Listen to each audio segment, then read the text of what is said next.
Je pense que la fiche idéale n'existe pas. Et l'idée, je pense que c'est de comprendre un peu le besoin de l'internaute et de pouvoir y répondre. Donc mettre en avant vraiment les éléments nécessaires et sans en faire plus. Il faut répondre à l'attente du client et délivrer encore plus.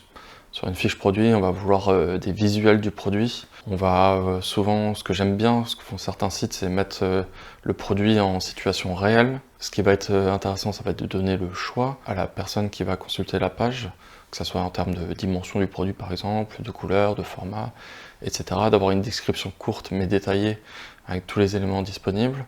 Avoir des avis concrets et réalistes sur le produit.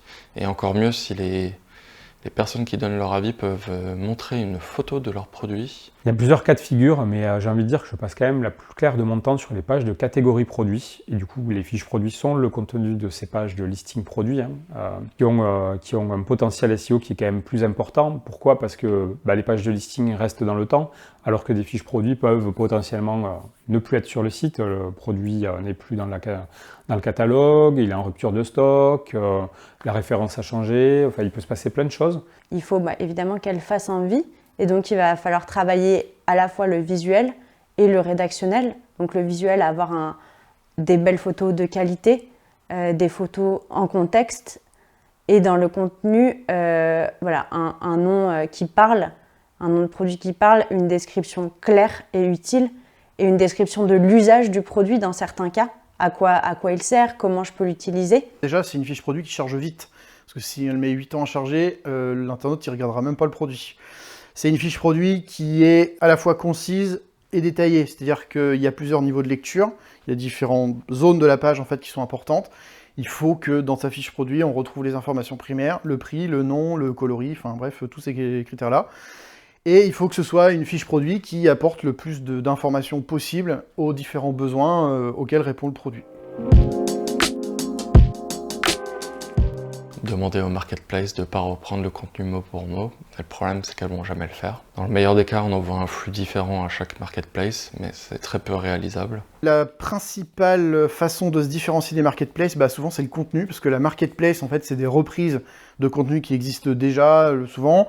Ça peut être aussi des marketplaces qui permettent de gérer soi-même son contenu, mais souvent le contenu, en fait, est moins travaillé sur les marketplaces. Donc l'élément différenciant, c'est que sur son site, on n'a pas, entre guillemets, de limite par rapport à la façon d'articuler son discours. Donc du coup, c'est ça l'élément différenciant, c'est comment nous on va amener notre produit, comment on va le présenter, contrairement à la marketplace.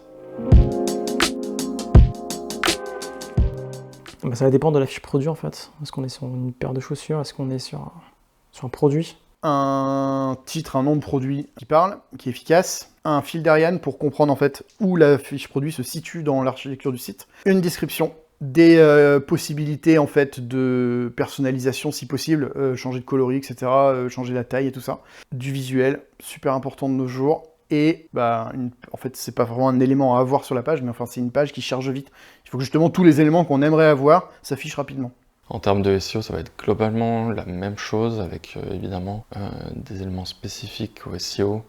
Ça va être un titre et une title qui vont être assez descriptives, répondre à une recherche utilisateur, une métadescription qui va permettre de pousser au clic. On aime bien dire ça, mais c'est quand même à ça que ça sert, parce que sinon ça sert à rien d'autre.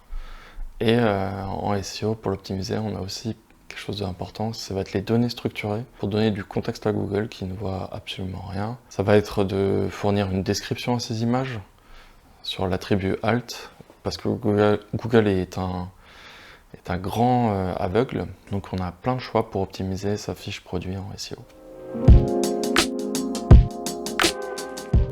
Oui, elles sont importantes, oui, mais à eux seuls, non, c'est un cumul. Donc il faut que les pages de catégorie soient fortes pour que les pages produits derrière puissent répondre aussi à cet objectif.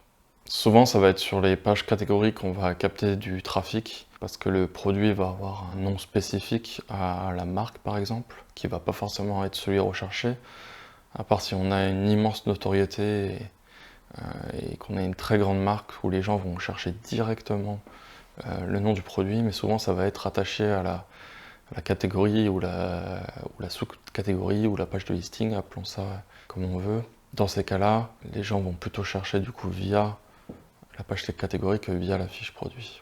Eh bien oui, puisqu'on peut très bien faire une stratégie de positionnement avec des fiches produits, hein, ça peut très bien fonctionner, tout dépend du secteur après.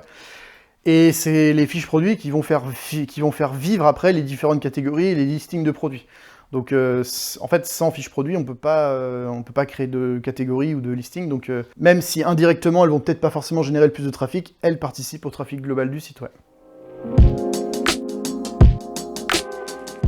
L'enjeu principal de ce genre de site, c'est justement de pouvoir proposer plein de déclinaisons de différentes pages listing ou catégories pour pouvoir répertorier ces produits dans différents endroits. Une fiche produit peut exister dans différentes listings qui répondent à différents besoins. Ça peut être par exemple le nom d'un produit, plus une couleur, plus une taille, plus un besoin spécifique ou plus une caractéristique précise.